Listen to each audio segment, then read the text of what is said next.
Olá pessoal, bem-vindos ao De Olho nos Bichos especial de férias. No programa de hoje nós vamos rever algumas das melhores reportagens do semestre, então não saia daí.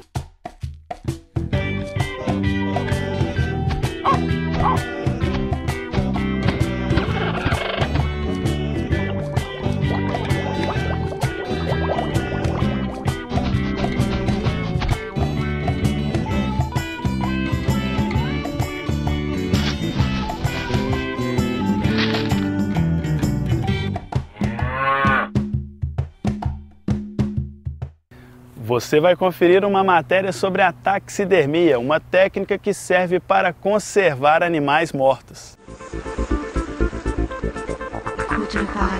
Gorila, hipopótamo e zebra. Eles vieram parar aqui graças à taxidermia, uma atividade que ajuda a preservar o passado, reconstituindo as características físicas do animal.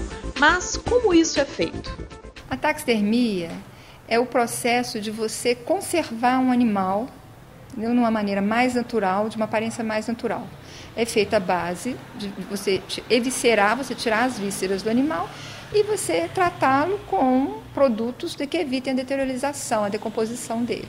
A gente faz um congelamento, tira algumas medidas, né, principais, né, chamada de morfometria. Então, depois dessas medidas, a gente retira toda a pele do animal e todas as estruturas, né, osso, músculo, órgãos, né, a gente tem que substituir por um material inorgânico. Depois que ela é toda preenchida, né, as extremidades, cabeça, cauda, né, as patas, a gente fecha essa pele e põe ela em posicionamento para secagem. Para o preenchimento do corpo do animal, muitos profissionais utilizam o algodão, material que possibilita um formato mais natural, diferente das famosas palhas usadas no passado.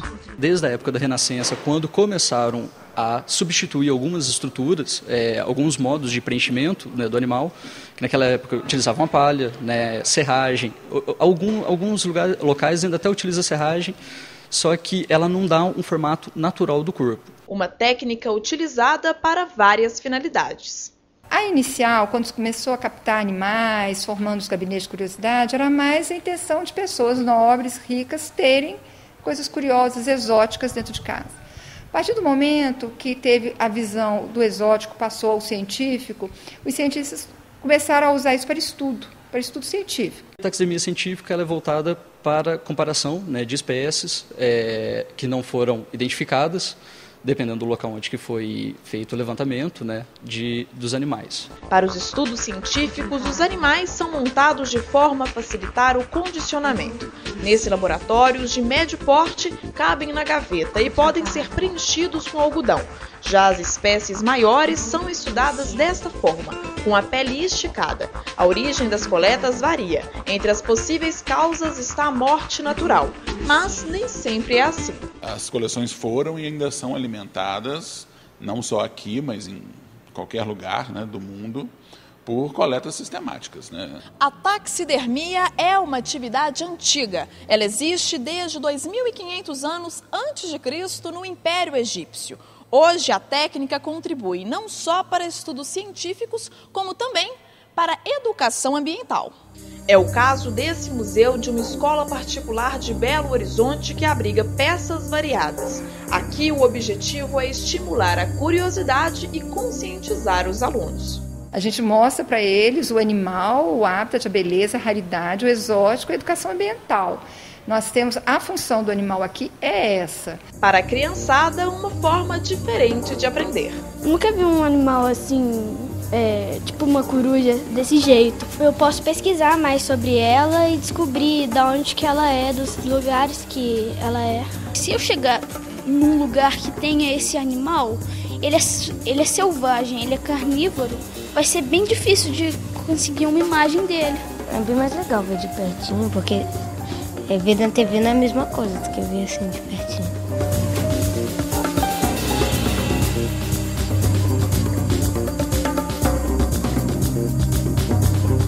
A febre maculosa é uma doença transmitida pela saliva de carrapatos infectados. Entenda um pouco mais sobre ela na matéria a seguir. São esses carrapatos que, quando infectados, transmitem a febre maculosa.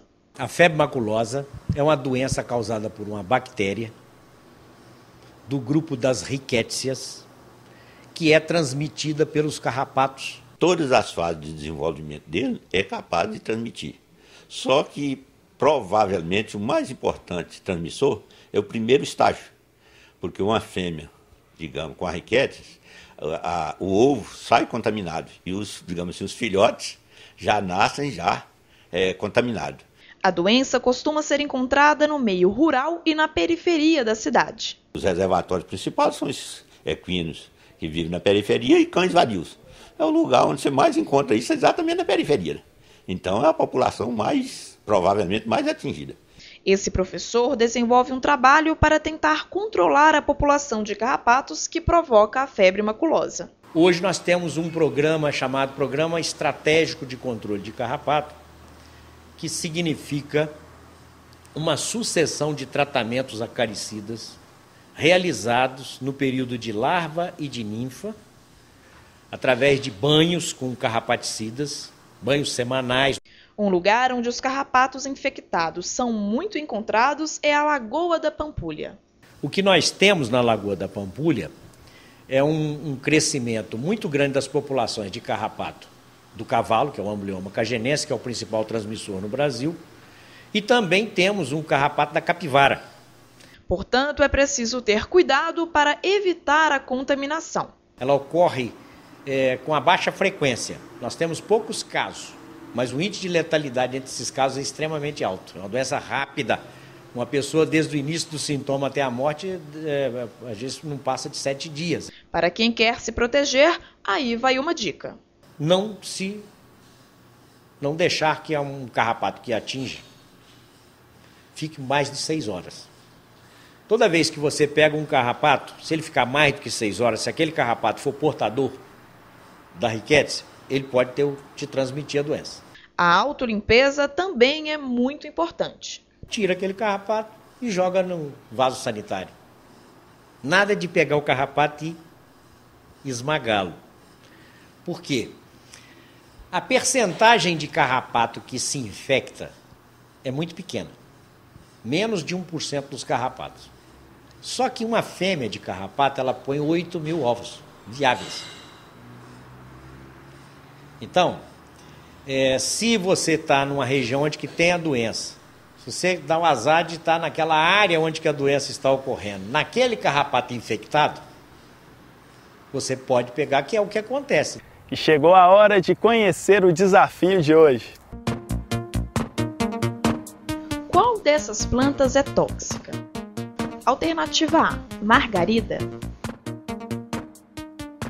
Alternativa B, orquídea.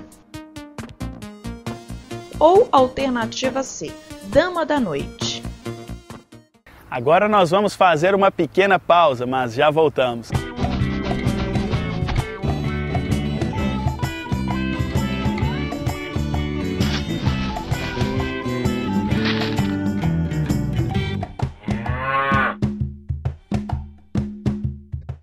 Conheça um pouco mais sobre a planta salgueiro branco no Você Sabia?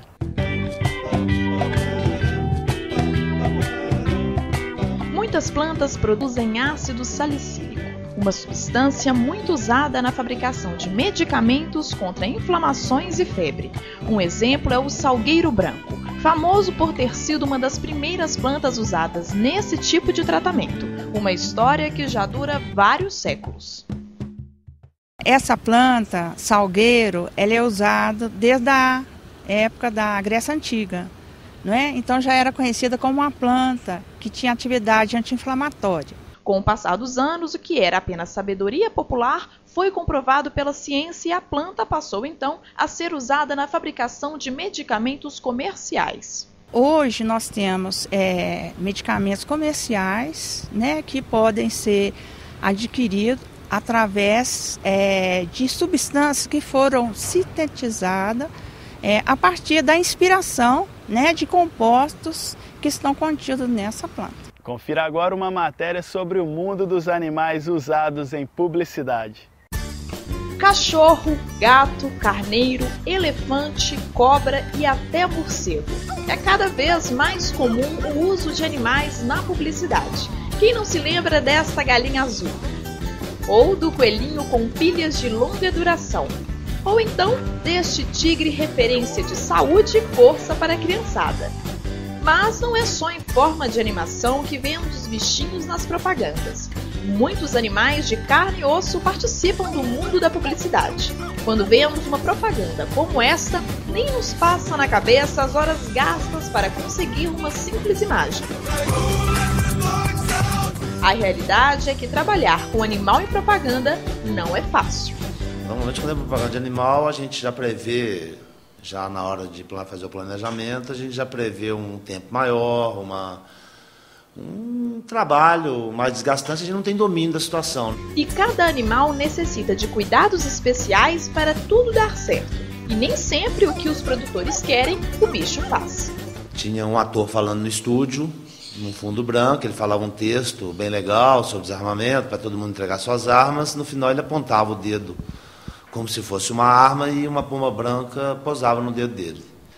Essa pomba veio de São Paulo com o professor Jairo e ele treinou essa pomba, e a pomba, na hora do estúdio, ela não ia para o dedo do ator de jeito nenhum. De onde a pomba partia, tinha uma luz nela, perto dela, que estava esquentando ou estava iluminando demais, e essa pomba não ia para o dedo do cara. Foi tirar a luz e deu certo, mas isso foi 5, 6 horas depois disso. Mesmo com tanto trabalho, o uso de animais na publicidade parece valer a pena. Para algumas marcas, o uso desses bichinhos faz com que a empresa seja lembrada mais facilmente pelo consumidor, principalmente quando a celebridade é um cão. O motivo está na comunicação forte que esse animalzinho tem com o público. Os cães começaram a ser usados em propaganda desde o início do século XX. Hoje, é cada vez maior o número de animais que tentam chamar a atenção do público e, com isso, aumentar as vendas. É o caso de Astor, que trabalha há 8 anos e sempre faz sucesso. Tinha uma produtora de vídeos aqui, pertinho daqui de casa, e um dos produtores uma vez viu o Astor passeando, ficou apaixonado com ele. Astor participou de muitos comerciais, mas foi em uma propaganda de uma escola de inglês que ele foi o ator principal e ganhou destaque. Decorar inglês? Qualquer um decora. Apesar de Astor ser um cachorro adestrado, foi preciso para a gravação do comercial um profissional para lembrar dos truques.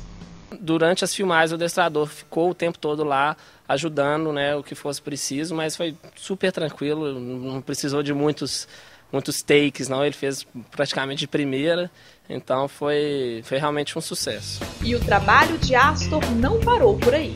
Ele participava de todos os eventos da escola, entrava em salas de aula visitando os alunos, e eu me lembro que eu até participei de algumas dessas entradas em salas de aula com o Astor, né? E os meninos pequenininhos, assim, pedindo autógrafo. Então eu lembro que a gente tinha folhas que a gente desenhava a pata dele, né?